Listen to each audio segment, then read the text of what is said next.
இந்த ஃபைனல் டேன்னு எங்களுக்கு கிடையாது. நாங்கள் இல்லாத போது தான் ஃபைனல் டே. பட் இது ஒரு திட்டத்தின் ஆரம்பம். அதற்காக பேசிக்கிட்டு இருக்கோம். அவ்வளோதான். நீங்கள் அந்த செய்தியை நல்லபடியாக கொண்டு போய் சேருங்க. தாதா சாஹிப் பால்கே விருது வழங்கியிருக்காங்க உங்க நண்பர். ஆமாம், சிறப்பான ஒரு விஷயம். எத்தனையோ பேர் காத்துக்கிட்டு இருக்காங்க. அதில் இவர் கிடைச்சதுல எங்களுக்கு பெருமை. ஏன்னா இந்த நாடு ரொம்ப திறமையான நாடு. எனக்கு கிடைக்கல உனக்கு கிடைக்கலைங்கிறதுல போட்டிக்கே இடம் இல்லாமல் அத்தனை பேர் க்யூவில் நிற்கிறாங்க, தகுதியுள்ளவர்கள். யாருக்காவது என்னுடைய சகோதரருக்கு கிடைச்சதுல எனக்கு மகிழ்ச்சி.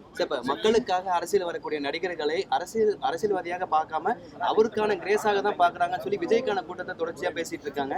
அவருக்கு முன்னோடியே நீங்க அதை எப்படி பார்க்குறீங்க சார்? அது எங்கள் கட்சிக்காரங்களை கேட்டால் தெரியும், அவங்க சொல்லுவாங்க. நான் பதில் சொல்கிறத விட ஏன் என்னை நாடி வந்தார்கள், நான் சினிமாக்காரன், படம் நல்லா ஓடுது ஓடலை, அதுக்காக வரோம் அப்படிங்கிறது இல்லைன்னு நினைக்கிறேன் நான். அப்படி இருக்கிறவங்கள நீங்கள் வேணாம் சினிமாக்கே வாங்க, நான் அங்கே நல்லா ஆடி காட்டுறேன் உங்களுக்கு, இது அந்த களம் அல்ல என்பதை சொல்லி புரிந்து கொண்டு அவர்கள் தான் இங்கே இருக்கிறார்கள். கடந்த காலங்களிலும் சரி இப்போதும் சரி சினிமாவில இருந்து அரசியலுக்கு வரக்கூடிய பல்வேறு நபர்களையும் பல்வேறு மூத்த நடிகர்களையும் விமர்சனங்கிறது கடந்த காலங்களில் அரசு கட்சியுடைய வாடிக்கை. நடிக்க வர்றவங்களே வைப்பாங்க, அரசியலுக்கு வர்றது இருக்கட்டும். இவன்லாம் என்னைக்கு நடிகனா போறாங்க. கூடக்கூடிய கூட்டம் அனைத்துமே ஓட்டா மாறாதுங்கிறது எதிர்கட்சிகளுடைய கண்டிப்பா மாறாது. அது எல்லா தலைவர்களுக்கும் பொருந்தும். எல்லா தலைவர்களுக்கும் பொருந்தும். விஜய் தனியா அப்படி நம்ம ஒதுக்க முடியும். எனக்கும் பொருந்தும், எல்லா தலைவர்களுக்கும், இந்தியாவில் இருக்க எல்லா தலைவர்களுக்கும் கூட்டம் சேர்த்துட்டா அது ஓட்டா மாறாது. இந்திய பிரதமர் இன்னைக்கு 5 மணிக்கு நாட்டு மக்கள் உரையாற்றுறார். நீங்க எப்படி பாக்குறீங்க? கேட்பேன், நானும் நாட்டு மக்கள் தான்.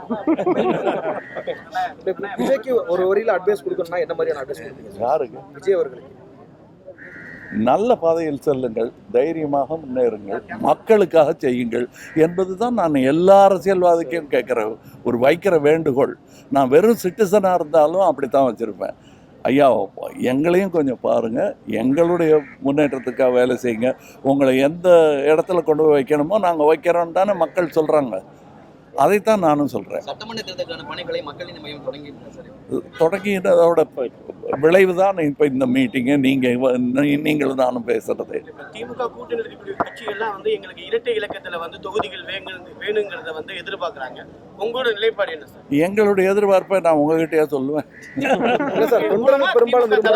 திமுக தலைமைக்கு தெரியப்படுத்துங்க. கண்டிப்பாக தெரியப்படுத்துவோம். ரொம்ப நெருக்கமாக இருக்காங்க, ரொம்ப அன்பாக இருக்காங்க, நியாயமாகவும் இருக்காங்க. ஏன்னா ஒரு கட்சியால் ஓரளவுக்கு தான் இருக்க முடியும். ஏன்னா 75 வருஷத்துக்கு கட்சிகிட்ட நம்ம எல்லா உரிமையும் தட்டி கேட்டுற முடியாது. ஆனால் அவங்களுடைய செயல்பாடுகளை தட்டி கேட்கறதுக்கான உரிமையை அவங்க எல்லா மக்களுக்கும் கொடுத்துருக்காங்கன்னு நான் நினைக்கிறேன். அதில் ஒருத்தர் நான் நின்று கேட்கலாம். பட் இது கொடுங்க அது கொடுங்கன்னு அவங்கள எப்படி 75 வருஷமாக இருக்கிறவங்க எங்கள் தகுதியை நிரூபித்துக் கொள்வோம், இதற்கானதை நீங்கள் கொடுங்கள்னு கேட்கறது தான் நியாயமாக இருக்கும்னு நான் நினைக்கிறேன். டிஎம்கே அலையன்ஸ் ஸ்ட்ராங்காக இருக்குன்னு நினைக்கிறீங்களா? அப்படி நினைக்கலன்னா நான் ஏன் அதில் போய் சேர்றேன்? அட்லீஸ்ட் நானாவது நினைக்கணும்ல. நீங்கள் நினைக்கிறது இருக்கட்டும், உங்களுக்கு உங்கள் வேலை செய்கிறீங்க, நான் என் வேலை செய்கிறேன். நடிகர் விஜய் வருகைக்கு பிறகு சிறிய கட்சிகளுக்கு ஒரு பெரிய வரப்பிரசாதமாக அவரை பார்க்குறாங்க. அவங்களுக்கு கூடுதலாக ஒரு அணி இருக்குதாங்க, அவங்கள்ட்ட போகலாம் அப்படின்னு பார்க்குறாங்க. நல்லதானே? நான் நேத்திக்கும் சொன்னது தான் சொல்கிறேன். எத்தனை பேர் அரசியலுக்கு வந்தாலும் நல்லது, முக்கியமாக மக்கள் வர வேண்டும். அதுதான் என்னுடைய வேண்டுகோள். வேண்டி கேட்குறது எந்த தலைவர்கள் வேணாலும் வரட்டும், ஆனால் மக்கள் தயவு செய்து நீங்கள் வெளியே இறங்கி வாங்க. ஒரு நாள் தானே, பண்டிகை மாதிரி நினச்சிக்கோங்க. அது நிஜமாகவே உங்கள் அந்த 5 வருடத்தை பண்டிகையாக மாற்றக்கூடிய ஒரு வாய்ப்பு மக்களுக்கு கிடைச்சிருக்கிறது. அதை குத்தகைக்கு விட்டுறாதீங்க உங்கள் வாழ்க்கையை. அதுதான் என்னுடைய